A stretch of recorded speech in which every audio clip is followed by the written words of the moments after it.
If you've money sitting in a bank account and a vague feeling you should be doing something else with it, this video is the entire thing, start to finish. No jargon we don't explain, nothing assumed.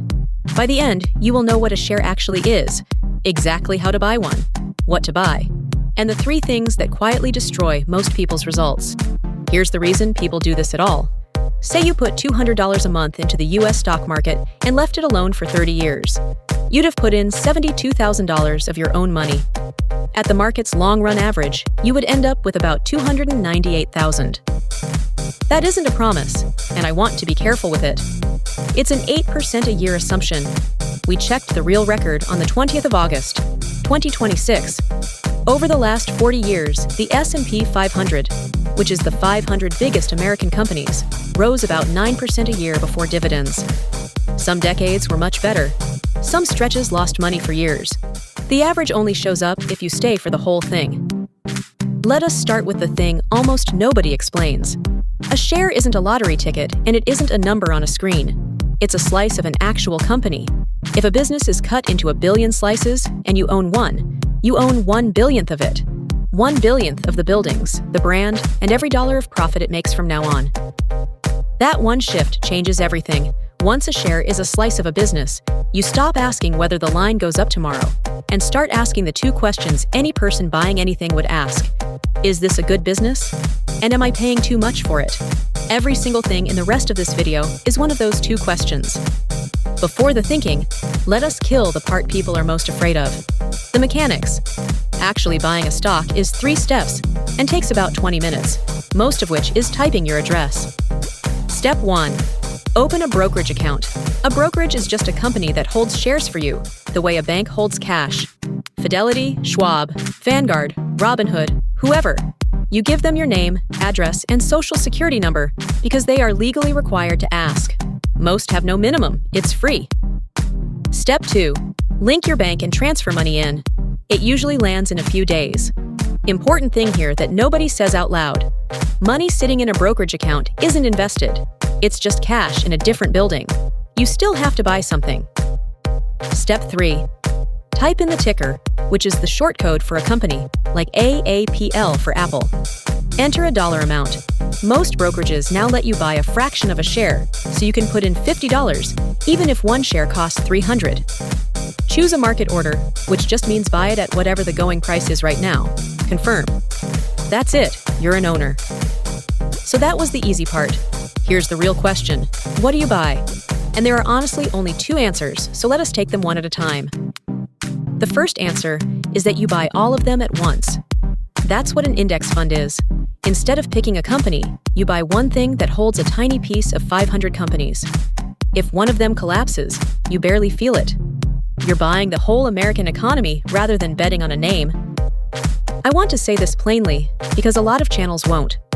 For most people, an index fund is the whole strategy, and it isn't a beginner version of investing that you graduate out of. It's what a very large number of professionals end up recommending after decades of trying to beat it. If you do only this, you have done the thing. The second answer is that you pick individual companies. This is more interesting, and it's more work, and it's where people lose money when they skip the homework. So for the rest of this video, let me show you the 4 things to check before you buy any single company, and what each one is really asking. Check 1. Am I paying too much? A good company at a terrible price is still a bad purchase, and this is the mistake beginners make most. Every stock has a price history. What you want to know is where today sits against what people normally pay for this business. That's what this bar is doing. Left means the price is low against this company's own history. Right means it is high. The marker shows where it sits today. Notice it is measured against the company's own past, not against other companies, because a good business is supposed to cost more than a weak one. Check 2. Is this a real business? It sounds obvious, but plenty of companies with exciting stories have never made $1 of profit. What you are looking for is whether money actually comes out the other end, and whether that has been getting better or worse over years, not quarters. Check 3. What could go wrong? Companies don't usually die because sales fell. They die because they owed money at a bad moment. So you want to know how much it owes, and whether it can cover what is due this year. And here's the thing about a screen like this. Piotrowski, Altman, Beanie-ish.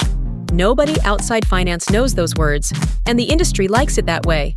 You don't need them. Under every one of them is a plain line saying what it measures. Bankruptcy risk. Earnings quality.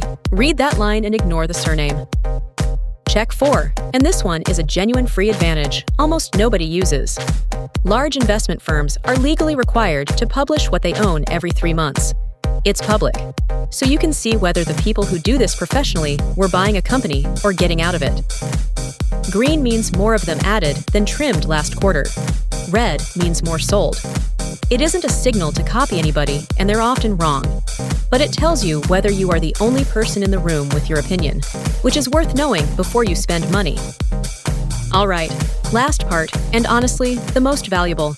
3 things quietly do more damage to ordinary investors than picking the wrong company ever does. Number 1 is fees. 1% a year sounds like a rounding error. Go back to our $200 a month for 30 years. At 8%, you had $298,000. Take 1% a year off, and you have $244,000. That single percent quietly took $54,000. Roughly $1 in every 6. Check what you are paying. Number 2 is selling when it falls. And it will fall.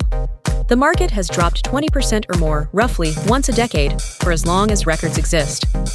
That isn't a malfunction, it is the price of admission. The 8% average already includes every one of those. It only shows up for the people who were still there afterwards. Number 3 is waiting for a good time to start. There's never an obvious one. When things are calm, it feels expensive, and when it is falling, it feels reckless. The usual answer to this is boring and it works. Put in a fixed amount on the same day every month, automatically, and stop deciding. Some months you buy high, some months low, and you never have to be right about timing. And a short list of what to ignore. Ignore the daily price, because it tells you what people felt today, not what the business is worth. Ignore anyone who gives you a price target with a straight face, and ignore anyone promising a specific return, including us. Nobody knows. So that's genuinely all of it. Open a brokerage account, move money in, buy a broad index fund, or if you want to pick companies, check the price against its own history, check the business makes money, check what it owes, and check who else is buying. Then add money every month and leave it alone for longer than feels comfortable. One last thing. If a word stops you, that is the industry's fault, not yours. It was built to sound complicated.